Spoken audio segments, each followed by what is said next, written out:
ప్రపంచంలోనే అతి చిన్న దేశాల్లో ఒకటి ఇజ్రాయిల్. ఈ దేశం ఎంత చిన్నదంటే సైజులో మన దేశంలోని రాజస్థాన్ లో సగం ఉంటుంది. మన తెలంగాణ స్టేట్ లో ఇజ్రాయిల్ ని ఫిట్ చేస్తే ఇలా కనిపిస్తుంది. ఇజ్రాయిల్ జనాభా కేవలం 90 లక్షలు, అంటే దాదాపు మన హైదరాబాద్ జనాభా అంతా. అయినప్పటికీ ఇది ప్రపంచంలోనే అత్యంత శక్తివంతమైన దేశాల్లో ఒకటి. ఇది ఎంత శక్తివంతమైనదంటే దీని చుట్టూన్న 7 అరబ్ దేశాలు కలిసి ఒకేసారి దీని మీద యుద్ధం చేసినా ఇజ్రాయిల్ ని ఓడించలేకపోయాయి. టెక్నాలజీలో వీరికి పోటీ లేదు, వ్యవసాయంలో కూడా వీళ్ళని మించిన వాళ్ళు లేరు. తాగడానికి నీళ్లు లేవు గాని ఎడారిలో కూడా వీళ్ళు పంటలు పండిస్తున్నారు. మిల్క్ ప్రొడక్షన్ లో కూడా ఇజ్రాయిలే నంబర్ 1. పర్ క్యాపిటా పరంగా ఎక్కువ మంది పోస్ట్ గ్రాడ్యుయేట్లు ఉన్న దేశం కూడా ఇజ్రాయిలే. ఇప్పటి వరకు 8 సార్లు వేరే దేశాలు ఇజ్రాయిల్ మీద యుద్ధం చేసినా ఒక్కసారి కూడా ఓడిపోయిన దేశం ఇజ్రాయిల్. గాజా మీద కాల్పులు ఆపాలని ప్రపంచంలో ఉన్న 53 ఇస్లాం దేశాలు కలిసి వార్నింగ్ ఇచ్చినా, ఆఖరికి ఐక్యరాజ్యసమితి హెచ్చరించినా కూడా ఒక్క అడుగు కూడా వెనక్కి వేయని దేశం ఇజ్రాయిల్. ఇలా చెప్పుకుంటూ పోతే చాలా ఉన్నాయి. అసలు గట్టిగా 1 కోటి మంది కూడా లేని ఇజ్రాయిల్ ని చూసి పెద్ద పెద్ద దేశాలు ఎందుకు వణుకుతున్నాయి? ఒకప్పుడు పూర్తిగా అప్పుల్లో కూరుకుపోయిన ఇజ్రాయిల్ ఇప్పుడు ఏ రేంజ్ లో డెవలప్ అయింది? వీళ్ళ నుంచి ఏం నేర్చుకోవాలి అనే విషయాలు ఈ వీడియోలో మనం తెలుసుకుందాం. మరెందుకు ఆలస్యం? Israel, Innovation Nation.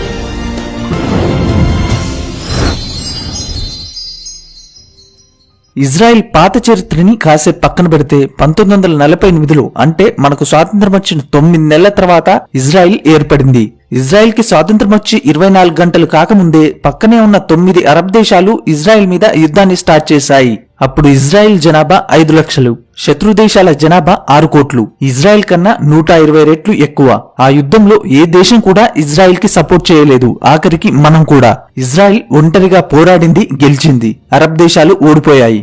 ఆ తర్వాత 7 సార్లు ఇజ్రాయిల్ మీద యుద్ధాలు జరిగాయి. యుద్ధం జరిగిన ప్రతిసారి ఇజ్రాయిలే గెలిచింది. ఇప్పటి వరకు ఒక్కసారి కూడా ఇది ఓడిపోలేదు. 1989 నుంచి ఒక్క పాలస్తీనా వాళ్ళు మాత్రమే 170 సార్లు ఇజ్రాయిల్ మీద దాడులు చేశారు. ఎప్పుడు ఎవడు అటాక్ చేస్తాడో తెలీదు, చుట్టూ శత్రువులే. ప్రతి 10 సంవత్సరాలకోసారి ఖచ్చితంగా యుద్ధం చేయాల్సిన పరిస్థితి. ఇలాంటి పరిస్థితులున్న ఒక దేశం మహా అయితే ఏం డెవలప్ అవుతుంది కదా? ఈ వీడియోని పూర్తిగా చూడండి. ఇజ్రాయిల్ అంటే ఏంటో, ఇజ్రాయిల్ ఏ రేంజ్ లో డెవలప్ అయిందో మీకే తెలుస్తుంది. సైన్స్ అండ్ ఎడ్యుకేషన్ గురించి మాట్లాడే ముందు ఇజ్రాయిల్లో 99% అందరూ చదువుకున్న వాళ్లే. వీళ్ళ చదువులు మనలాగా బట్టి చదువులు కాదు. 1960 నుంచి ఇప్పటి వరకు ఇజ్రాయిల్ కి చెందిన 13 మందికి నోబెల్ ప్రైజ్ వచ్చింది. 120 కోట్ల జనాభా ఉన్న మన దేశం 1930 తర్వాత ఇప్పటి వరకు సైన్స్ లో ఒక్క నోబెల్ ప్రైజ్ కూడా పొందలేకపోయింది. కానీ 2004 నుంచి ఇప్పటి వరకు ఒక్క సైన్స్ లోనే ఇజ్రాయిల్ కు 6 నోబెల్ ప్రైజులు వచ్చాయి. అన్ని అరబ్ దేశాలు కలిసి సంపాదించిన నోబెల్ ప్రైజ్ల కన్నా ఈ చిన్న దేశం ఇజ్రాయిల్ సంపాదించిన నోబెల్ ప్రైజ్లే ఎక్కువ. అంతేకాదు వరల్డ్ లోని టాప్ 100 యూనివర్సిటీస్ లో ఇజ్రాయిల్ కి చెందిన 3 యూనివర్సిటీస్ ఉన్నాయి. ఇజ్రాయిల్ కన్నా 150 రెట్లు పెద్దదైన మన దేశం నుంచి ఒక్క యూనివర్సిటీ కూడా టాప్ 100 లో లేదు. అంతేకాదు సొంతంగా ఉపగ్రహాల్ని తయారు చేసి స్పేస్ లోకి పంపే టెక్నాలజీ ఈ ప్రపంచంలో కేవలం 10 దేశాలకు మాత్రమే ఉంది. అందులో ఇజ్రాయిల్ ఒకటి. 1988 నుంచి ఇప్పటి వరకు ఇజ్రాయిల్ 13 ఉపగ్రహాల్ని స్పేస్ లోకి పంపించింది. ఆఖరికి మనం కూడా రీసాట్ 2 అనే స్పై శాటిలైట్ ని ఇజ్రాయిల్ నుంచే కొనుక్కుని స్పేస్ లోకి పంపించాం.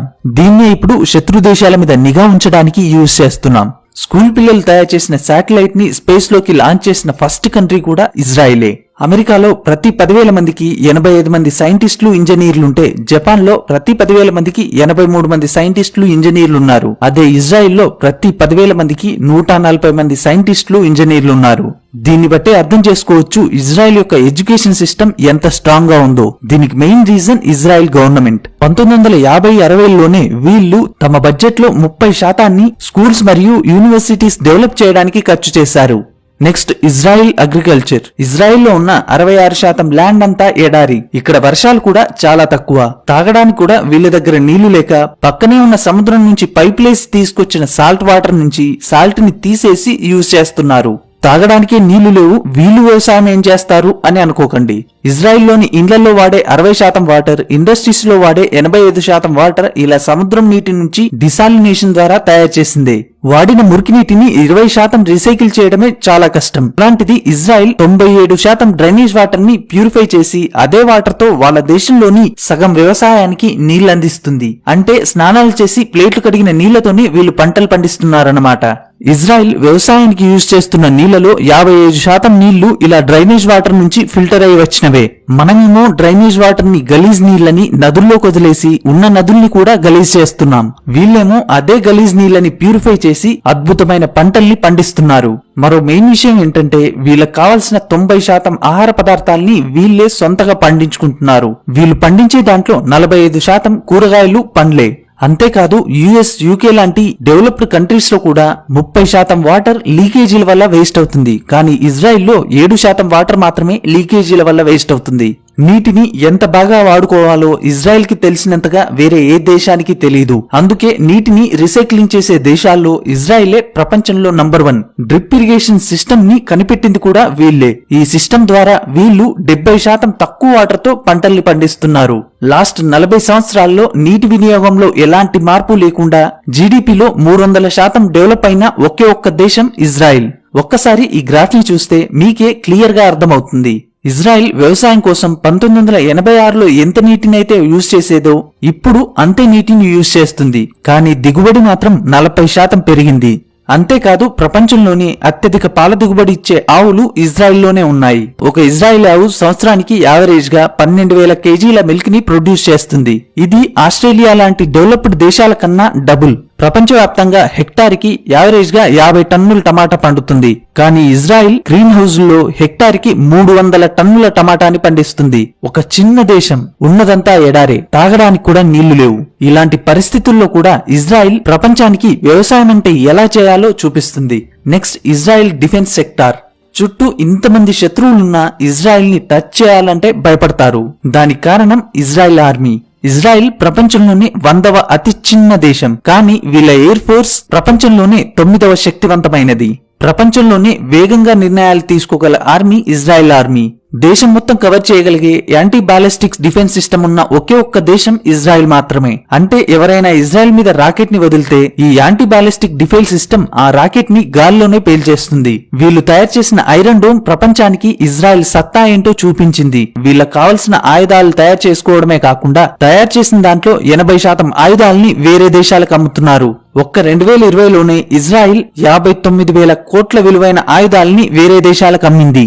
130 కోట్ల జనాభా ఉన్న మనం ఆయుధాలని ఎక్స్పోర్ట్ చేసే దేశాల లిస్టులో 23వ ప్లేస్ లో ఉంటే కేవలం 90 లక్షల జనాభా ఉన్న ఇజ్రాయెల్ ఈ లిస్టులో 8వ ప్లేస్ లో ఉంది. ప్రస్తుతం ఇజ్రాయెల్ 16 దేశాలకి ఆయుధాలను ఎక్స్పోర్ట్ చేస్తుంది. ఇజ్రాయెల్ నుంచి ఆయుధాలను కొనుక్కుంటున్న దేశాల్లో మనమే టాప్. మనం ఇప్పటివరకు కొన్న ఆయుధాల్లో 30% ఆయుధాలు ఇజ్రాయెల్ నుంచి కొన్నవే.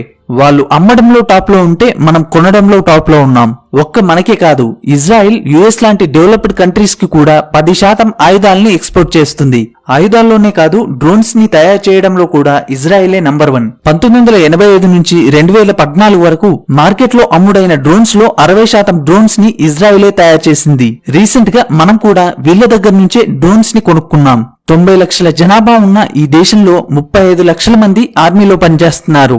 ఇజ్రాయెల్లో పుట్టిన అమ్మాయైనా అబ్బాయైనా 18 సంవత్సరాలు దాటిన తర్వాత తప్పకుండా ఆర్మీలో పనిచేయాలి. మగవాళ్ళైతే 3 సంవత్సరాలు, ఆడవాళ్ళైతే 2 సంవత్సరాలు. అది సినిమా హీరో కొడుకైనా, కోటీశ్వరుడు కొడుకైనా, ఆఖరికి PM కొడుకైనా సరే ఆర్మీలో ఖచ్చితంగా పనిచేయాల్సిందే. అందుకే వీళ్ళ దేశంలో ప్రధానమంత్రులు కూడా ఒకప్పుడు సైనికులే. ఈ రూల్ వల్ల ఇజ్రాయెల్లో ఉన్న ప్రతి ఒక్కరికి 18 సంవత్సరాల వయసులోనే ఒక ప్రాబ్లం ని ఎలా హ్యాండిల్ చేయాలో తెలుస్తుంది. దేశం అంటే ఏంటో తెలుస్తుంది. ఇంట్రెస్టింగ్ విషయం ఏంటంటే ఇజ్రాయెల్లో ఉన్న ప్రతి ఒక్కరికి గన్నుని ఎలా వాడాలో తెలుసు. అవసరమైతే ఆ దేశంలోని ప్రతి ఒక్కడు సైనికుడిగా మారగలడు. Next Israel startups. Israel startups కి ఒక స్వర్గం లాంటిది. ఒక పక్క ఇంతమంది శత్రువులున్న ఈ చిన్న దేశం నుంచి వచ్చే స్టార్టప్స్ ప్రపంచాన్ని ఏలుతున్నాయి. వరల్డ్ లో ఫస్ట్ మొబైల్ మోటరోలా తయారైంది ఇజ్రాయెల్లోనే. వాయిస్ మెయిల్ టెక్నాలజీని డెవలప్ చేసింది ఇజ్రాయెలే. మొట్టమొదటి కంప్యూటర్ వైరస్ ని తయారు చేసింది వీళ్లే. వీళ్ళు తయారు చేసిన మొబైల్ ఐ అనే కంపెనీని 2017లో ఇంటెల్ కొనుక్కుంది. వీళ్ళు తయారు చేసిన వేజ్ అనే గూగుల్ మ్యాప్స్ లాంటి కంపెనీని 2013లో గూగుల్ కొనుక్కుంది. ఇవే కాదు, Waze, Wix, SodaStream, Fiverr లాంటి స్టార్టప్స్ అన్నిటికీ పుట్టినిల్లు ఇజ్రాయెల్. అంతేకాదు IBM, మైక్రోసాఫ్ట్, గూగుల్, యాపిల్ లాంటి ప్రపంచంలోని టాప్ కంపెనీల్లో 50% కంపెనీలు తమ R&D సెంటర్స్ ని ఇజ్రాయెల్లో స్టార్ట్ చేశాయి. గ్లోబల్ స్టార్టప్ ఎకోసిస్టమ్ ఇండెక్స్ లో US, UK తర్వాత ఇజ్రాయెల్ 3వ ప్లేస్ లో ఉంది. మనం 20వ ప్లేస్ లో ఉన్నాం. ఇజ్రాయెల్ డెవలప్ అవడానికి మరో మెయిన్ రీజన్ ముసాద్. మనకు రా ఎలాగో ఇజ్రాయెల్ కి మూసాద్ అలాగా. మూసాద్ అంటే మరణం అని అర్థం. ఇజ్రాయెల్ కి మోసం చేయాలనుకున్న ఎవ్వరినీ ఈ మూసాద్ వదిలిపెట్టదు. ప్రపంచంలోని టాప్ 5 గూఢచార సంస్థల్లో మూసాద్ ఒకటి. ఇజ్రాయెల్ కి ద్రోహం చేసిన వాళ్ళు ఎవరైనా సరే, వాళ్ళు ఏ దేశంలో దాక్కున్నా సరే, ఈ మూసాద్ వాళ్ళని వెతికి మరీ చంపుతుంది. వీళ్ళు చేసిన ఒక్కో ఆపరేషన్ ముందు జేమ్స్ బాండ్ సినిమాలు కూడా పనికిరావు. 1960లో వేలాది మంది యూదుల చావుకు కారణమైన అడాల్ఫ్ హిచ్మెన్ అనే వ్యక్తి అర్జెంటీనాలో దాక్కుంటే మూసాద్ అతన్ని వెతికి పట్టుకుని తిరిగి ఇజ్రాయెల్ కి తీసుకొచ్చి చంపేసింది. 1972లో 11 మంది ఇజ్రాయెల్ ఒలింపిక్ ప్లేయర్స్ ని పాలస్తీనా ఉగ్రవాదులు చంపేస్తే అందుకు కారణమైన ప్రతి ఒక్కరిని వెతికి చంపింది మూసాద్. 1976లో 94 మంది ఇజ్రాయెల్ ప్రయాణికులున్న విమానాన్ని టెర్రరిస్టులు హైజాక్ చేస్తే 90 నిమిషాల కంటే తక్కువ టైంలో ఇజ్రాయెల్ ఆర్మీ వాళ్ళని రక్షించడానికి మెయిన్ రీజన్ మూసాదే. రీసెంట్ గా ఇరాన్ కి చెందిన న్యూక్లియర్ సైంటిస్ట్ ఫక్రీజాదేను అతని భార్యని జస్ట్ 3 నిమిషాల్లోనే రిమోట్ కంట్రోల్ గన్ని యూజ్ చేసి చంపింది మూసాదే. ఇలా ఒకటి కాదు, రెండు కాదు, ఇజ్రాయెల్ దేశానికి ఎప్పుడు సమస్య వచ్చినా దాన్ని క్లియర్ చేయడంలో మూసాద్ ముందుంటుంది. అందుకే మూసాద్ వరల్డ్ లోనే టాప్ 5 గూఢచార సంస్థల్లో ఒకటి. Last Israel cyber security. ఈ చిన్న దేశంలో ఇప్పుడు దాదాపు 500కు పైగా సైబర్ సెక్యూరిటీ కంపెనీలున్నాయి. ఈ ప్రపంచంలో 7,000 కోట్ల కన్నా ఎక్కువ విలువ చేసే సైబర్ సెక్యూరిటీ కంపెనీలు కొన్నే ఉన్నాయి. ఆ కొన్నింటిలో 33% కంపెనీలు ఇజ్రాయెల్లోనే ఉన్నాయి. ఇజ్రాయెల్ ప్రతి సంవత్సరం 70,000 కోట్ల విలువైన సైబర్ సెక్యూరిటీ సొల్యూషన్స్ ని వేరే దేశాలకి అమ్ముతుంది. ప్రపంచంలో సైబర్ సెక్యూరిటీ కోసం ఖర్చు చేసే ప్రతి 100 రూపాయల్లో 40 రూపాయలు ఇజ్రాయెల్ కంపెనీలకి వెళ్తాయి. ఇజ్రాయెల్ ఇలా సైబర్ ప్రపంచంలో కింగ్ లా మారడానికి మెయిన్ రీజన్ ఇక్కడ హై స్కూల్లో కూడా సైబర్ సెక్యూరిటీని ఒక ఆప్షనల్ సబ్జెక్ట్ గా ఉంచుతున్నారు. ఈ దేశంలోని చాలా యూనివర్సిటీస్ అండర్ గ్రాడ్యుయేషన్ లోనే ఇంటర్నెట్ సైబర్ సెక్యూరిటీ కోర్సులని ఆఫర్ చేస్తున్నాయి. ఈ ప్రపంచంలోనే సైబర్ సెక్యూరిటీలో PhD ఇచ్చిన మొట్టమొదటి దేశం ఇజ్రాయెల్. కేవలం వీటిలోనే కాదు, ఇజ్రాయెల్ ని మన దేశంతో పోల్చింది కేవలం మీకు అర్థం కావడానికి మాత్రమే. దీన్ని తప్పుగా తీసుకోవద్దు. ఒక చిన్న దేశం, మనకన్నా 150 రెట్లు చిన్న దేశం, మన హైదరాబాద్ అంత జనాభా కూడా లేని దేశం, చుట్టూ శత్రువులే. ప్రతి 10 సంవత్సరాలకోసారి ఏదో ఒక యుద్ధం చేయాల్సిన పరిస్థితి. అయినా వీళ్ళు ఏ రోజు భయపడలేదు. అప్పుడు ఇప్పుడు ఎప్పుడు వీళ్ళు ఓటమిని ఒప్పుకోలేదు. ఎడారిలో కూడా వ్యవసాయం ఎలా చేయాలో వీళ్ళు ప్రపంచానికి నేర్పిస్తున్నారు. డెవలప్ అయిన దేశాలకు కూడా టెక్నాలజీ అంటే ఏంటో చూపిస్తున్నారు. బ్యాడ్ లక్ ఏంటంటే ఇప్పటికీ 24 దేశాలు ఇజ్రాయెల్ ని ఒక దేశంగా ఒప్పుకోవట్లేదు. మొదట్లో మనం కూడా ఒప్పుకోలేదు. 1947లో ఇజ్రాయెల్ దేశానికి వ్యతిరేకంగా UN లో ఓట్ చేసిన వాళ్ళలో మనం కూడా ఉన్నాం. పోనీ ఇజ్రాయెల్ ఒక దేశమైన తర్వాత అయినా మనం దాన్ని గుర్తించామా అంటే అదీ లేదు. ఇజ్రాయెల్ ని ఒక స్వతంత్ర దేశంగా గుర్తించడానికి మనకు 2.5 ఏళ్ల టైం పట్టింది. ఇజ్రాయెల్ ఒక యూదుల దేశమని, అక్కడికెళ్తే మన దేశంలో ఉన్నటువంటి ముస్లిం మైనారిటీల ఓట్లు పోతాయని మన దేశానికి చెందిన ఏ ప్రధాని కూడా 70 సంవత్సరాల వరకు ఇజ్రాయెల్లో కాలు కూడా పెట్టలేదు. రీసెంట్ గా మోడీ గారు అక్కడికి వెళ్లడం జరిగింది. ఇజ్రాయెల్లో పర్యటించిన మొట్టమొదటి PM మన మోడీ గారే. ఇజ్రాయెల్ వేరే దేశాలకు ఏం చేసింది అనే దాన్ని పక్కన పెడితే మనకు మాత్రం చాలా హెల్ప్ చేసింది. 1962 చైనా వార్ టైంలో చైనా గురించి మనకు కీలకమైన ఇన్ఫర్మేషన్ ని ఇచ్చింది ఇజ్రాయెలే. 1971, 1999 వార్ టైంలో మనకు అవసరమైన ఆయుధాల్ని వెంటనే సప్లై చేసిన దేశం ఇజ్రాయెల్. నా వరకు మన దేశానికి ఎవరైనా మంచి ఫ్రెండ్ ఉన్నారంటే అది ఇజ్రాయెలే. ఇప్పుడు ఈ 2 దేశాల మధ్య ఉన్న ఫ్రెండ్షిప్ ఎప్పటికీ ఇలాగే ఉండాలని కోరుకుంటూ మీ ఫ్యాక్ట్స్ ఫర్ యూ. ఈ వీడియో ద్వారా మీరు ఇజ్రాయెల్ కి సంబంధించిన కొన్ని ఇంట్రెస్టింగ్ విషయాలను తెలుసుకున్నారని ఆశిస్తున్నాను.